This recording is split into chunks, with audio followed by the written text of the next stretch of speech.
اعوذ باللہ من الشیطان اللعین الرجیم بسم اللہ الرحمن الرحیم الحمد للہ رب العالمین الصلاة والسلام علی اشرف الانبیاء والمرسلین وعلی آلہ الطیبین الطاہرین المعصومین الذین اذهب اللہ عنہم الرجس وطہرہم تطہیرا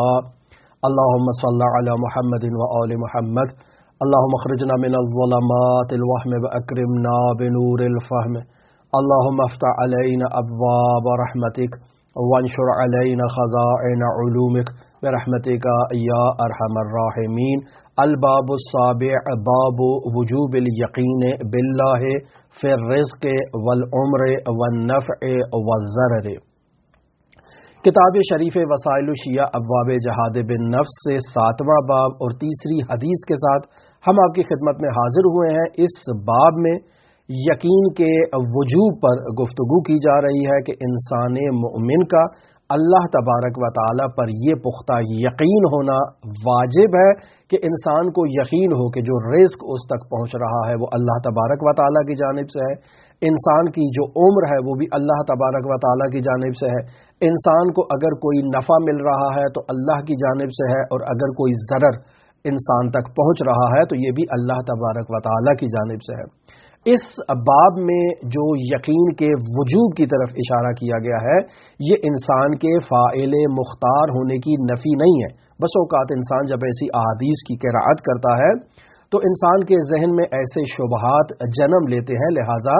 دفع دخل مقدر کے عنوان سے ہم پہلے ہی بیان کر دیں کہ یہاں انسان خداوند متعال پر جو یہ یقین کے وجوب پر جو روایات بیان کی گئی ہیں وہ درواقع روایات اس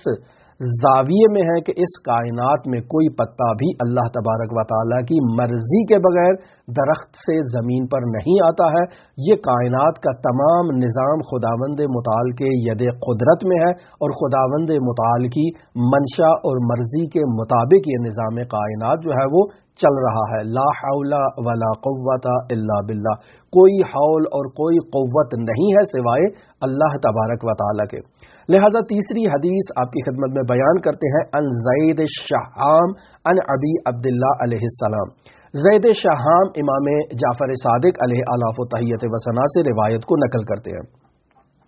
زید شہام کون ہے؟ عزیزان محترم، امام جعفر صادق علیہ الصلاۃ والسلام، امام محمد باقر علیہ الصلاۃ والسلام، امام موسیٰ کاظم علیہ الصلاۃ والسلام کے یہ شاگرد، یہ راوی ابو اسامہ زید بن محمد بن یونس الشہام الازدی الکوفی، یعنی یہ ازدی قبیلے سے تعلق رکھتے ہیں، کوفی الاصل ہیں. ان کا جو لقب ہے وہ ابو اسامہ ہے اور زید ان کا بنیادی نام ہے، والد ان کے محمد ہے، دادا ان کے یونس ہیں، الشہام ان کی جو ہے وہ شہرت ہے. پس یہ زید شہام کے عنوان سے مشہور شخصیت ہیں. 2 صدی ہجری سے ان کا تعلق ہے، شیعہ ہے، امامی ہے، فقیہ ہیں اور حضرات امام محمد باقر، امام جعفر صادق اور امام موسیٰ کاظم علیہ آلاف و تحیت و ثنا کے صحابی بھی ہیں اور ان سے نقل روایت بھی انہوں نے کی ہے. یقینی بات ہے عزیزان محترم، جب کوئی راوی اس طرح سے 3 معصوم یا 4 معصوموں کو درک کرتا ہے تو وہ ہستیاں جو سینٹر میں موجود ہوتی ہیں اس راوی کا اس ہستی سے زیادہ تعلق ہوتا ہے. یعنی زید شہام کی جو ابتدائی زندگی ہے وہ امام باقر کے جو ہے وہ زمانے میں ہوئی ہوگی، یعنی اس کا نوجوانی کا دور ہوگا، اور امام موسیٰ کاظم کے زمانے میں زید شہام کی زندگی کے آخری ایام ہو گئے. پس اس نے اپنی زندگی کا زیادہ وقت جو ہے وہ امام جعفر صادق علیہ آلاف و تحیت و ثنا کو جو ہے وہ درک کیا ہوگا، ان سے فیضیاب ہوئے ہوں گے. اگر علماء علم رجال سے ان کا تعارف لیا جائے تو تمام علماء علم رجال زید شہام کی تعریف کرتے ہیں، انہیں ثقہ بیان کرتے ہیں. اگر یوں کہا جائے کہ زید شہام کی وثاقت پر علماء نے اجماع قائم کر رکھا ہے گویا کہ، تو یہ بھی کوئی جو ہے وہ بعید بات نہیں ہے. اگر کوئی ایک آدھا عالم اختلاف نظر بھی رکھتا ہو یا ان کے واقفی ہونے کا جو ہے وہ نظریہ بیان کرتا ہو، لیکن اکثریت علماء زید شہام کی جو ہے وہ تعریف کرتے ہیں، تمجید کرتے ہیں. علماء علم رجال بالخصوص متاخر علماء رجال بھی زید شہام کی تعریف کرتے ہیں. اور کیوں تعریف نہ کریں، چونکہ اس ہستی کی تعریف تو خود امام جعفر صادق علیہ الصلاۃ والسلام نے کی ہے. یہ وہ راوی ہیں جنہوں نے زیادہ تر روایات کو امام جعفر صادق علیہ آلاف و تحیت و ثنا سے نقل کیا ہے، اور اگر ان کی روایات کو گلچین اور موضوعات میں تقسیم کیا جائے تو اخلاقی موضوعات پر روایات ان سے نقل ہوئی ہیں، قرآن مجید کی تفسیر سے متعلق، حضرات اہل بیت علیہم الصلاۃ والسلام کی کرامات سے متعلق، زیارت اہل قبور سے متعلق، حضرت سید الشہداء علیہ آلاف و تحیت و ثنا کی زیارت کی فضیلت سے متعلق، حضرات ائمہ معصومین علیہم الصلاۃ والسلام کے فضائل و مناقب سے متعلق، حضرت سید الشہداء علیہ آلاف و تحیت و ثنا کی مجالس عزا کے انعقاد کی اہمیت سے متعلق وغیرہ وغیرہ، اس طرح سے آپ ابواب کو تقسیم کر سکتے ہیں جن میں زید شہام سے روایات کو نقل کیا گیا ہے۔ یہ جو روایت امام جعفر صادق علیہ الصلاۃ والسلام سے زید شہام نقل کر رہے ہیں، اس میں بیان یہ ہوتا ہے کہ ان امیر المؤمنین علیہ السلام جلسا الی حائط، کہ حضرت سید الاوصیاء امیر المؤمنین علی ابن ابی طالب علیہ آلاف و تحیت و ثنا ایک دیوار کے نیچے بیٹھے ہوئے تھے، مائلن یقضی بین الناس، کہ یہ دیوار کی خصوصیت یہ تھی کہ یہ مائل تھی، یہ جھکی ہوئی تھی، اور امیر المؤمنین وہاں بیٹھ کر قضاوت کر رہے تھے۔ یعنی ایک ایسی دیوار ہے جو منحنی ہے، جو جھکی ہوئی ہے، جو ٹیڑھی ہو چکی ہے، اس دیوار کے نیچے بیٹھنا ویسے بھی خطرے سے خالی نہیں ہے۔ کوئی بھی انسان جو عادی انسان ہے، جو خائف انسان ہے، جو خداوند متعال کی قضاء و قدر پر یقین نہیں رکھتا ہے، اسے اگر آپ کہیں کہ جاؤ اس دیوار منحنی کے نیچے، اس ٹیڑھی دیوار کے نیچے، اس گرنے والی دیوار کے نیچے جا کر بیٹھ جاؤ، تو وہ کہے گا کہ نہیں، میں اس کے نیچے نہیں بیٹھ سکتا ہوں، چونکہ اس کے نیچے بیٹھوں گا ممکن ہے وہ دیوار گر جائے۔ لیکن حضرت سید الاوصیاء امیر المؤمنین علی ابن ابی طالب علیہ آلاف و تحیت و ثنا اس دیوار کے نیچے نہ صرف یہ کہ بیٹھے ہوئے ہیں، بلکہ بیٹھ کر لوگوں کے درمیان قضاوت کر رہے ہیں۔ ایسے میں حضرت کا اس انداز میں ایک ایسی دیوار کے نیچے بیٹھ کر قضاوت کرنا، در واقع حضرت کا یہ فعل ایک پیغام کو منتقل کرنے کے لیے جو ہے وہ وہاں پر حضرت کا قیام تھا۔ فقال بعضهم، بعض افراد نے حضرت سید الاوصیاء امیر المومنین کو مخاطب قرار دیا اور کہا لا تقعد تحت هذا الحائط فانه معور، کسی نے حضرت سے کہا کہ یا امیر المومنین اس دیوار کے نیچے نہ بیٹھیں، یہ تو منحنی ہو چکی ہے، یہ تو ٹیڑھی ہو چکی ہے، یہ ممکن ہے ابھی آپ کے اوپر گر جائے، لہٰذا اس دیوار کے نیچے بیٹھنا عقل مندی نہیں ہے۔ کسی نے سید الاوصیاء امیر المومنین کو اس طرح سے مشورہ دیا۔ فقال امیر المومنین علیہ الصلوۃ والسلام، تو یہاں امیر المومنین اس پوشیدہ پیغام کو بیان کر رہے ہیں جو ان کے اس عمل کے نیچے چھپا ہوا تھا۔ حضرت نے فرمایا حرس امرأن اجلہ، کہ انسان کی موت ہی اس کی حفاظت کر رہی ہے۔ ایسا نہیں ہے کہ آپ کہو کہ میں اس دیوار کے نیچے سے باہر نکل آؤں گا اور میں زندہ بچ جاؤں گا، اگر میری موت ہے میں اس دیوار سے باہر بھی نکلوں گا تب بھی چونکہ میرا وقت آ پہنچا ہے تو مجھے اس دنیا سے رخصت ہونا ہی ہونا ہے۔ پس ہر انسان کی موت اس کی حفاظت کر رہی ہے، اور اگر انسان کسی ایسی منحنی دیوار کے نیچے بھی واقع ہو جائے اور اس کی موت کا وقت نہ آیا ہو تو یہ دیوار اس وقت تک نہیں گرے گی جب تک انسان اس دیوار کے نیچے سے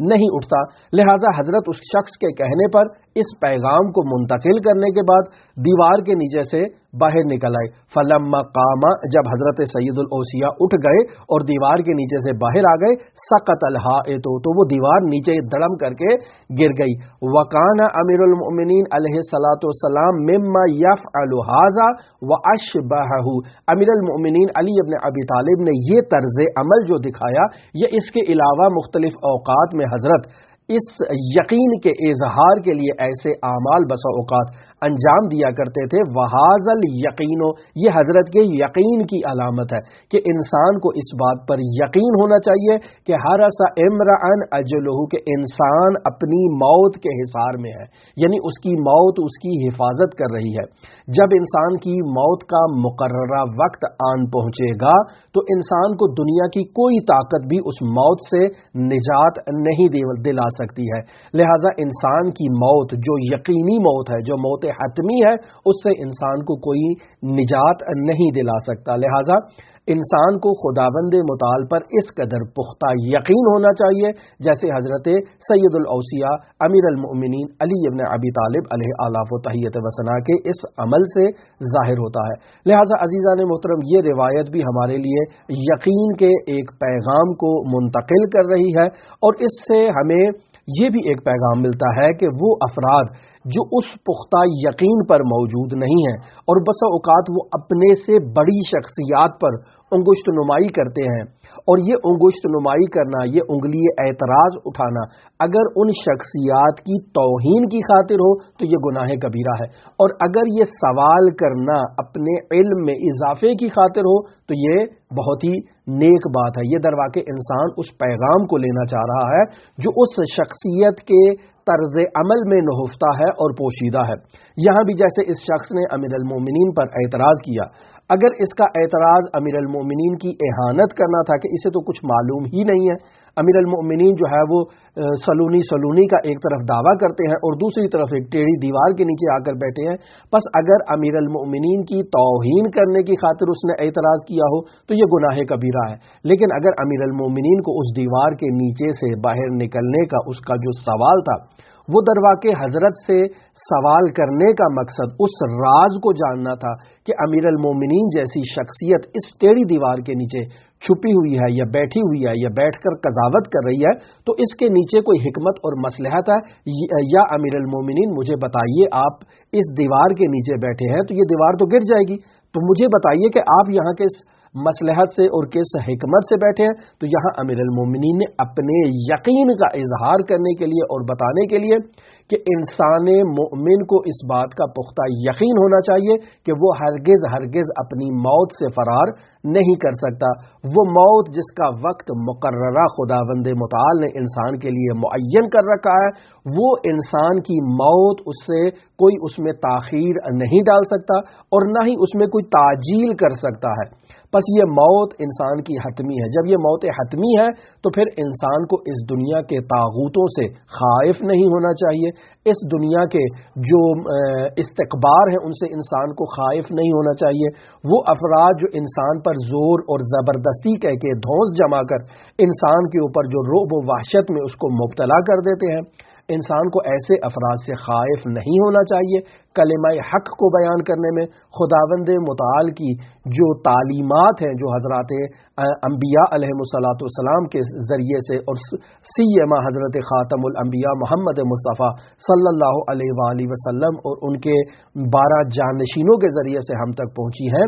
انسان کو اس پیغام کو آگے پہنچانے میں، اس پیغام پر عمل پیرا ہونے میں انسان کو کسی قسم کا خوف، کسی قسم کی وحشت، کسی قسم کا ڈر نہیں ہونا چاہیے، چونکہ انسان کی موت کا وقت مقرر ہے، نہ اس وقت کو کوئی پہلے لا سکتا ہے اور نہ ہی کوئی اس وقت کو انسان سے مؤخر کر سکتا ہے۔ لہٰذا ہماری دعا ہے کہ خداوند متعال ہمیں ایک ایسے یقین کی منزل عطا فرمائے۔ دعا گو ہے خداوند متعال منجی عالم بشریت حضرت صاحب العصر، صاحب الامر، صاحب الزمان کے ظہور میں تعجیل فرمائے اور ہمیں حضرت کے اصحاب و اعوان و انصار کی فہرست میں شمار فرمائے۔ اللہم صلی علی محمد و آل محمد وعجل فرج قائم آل محمد۔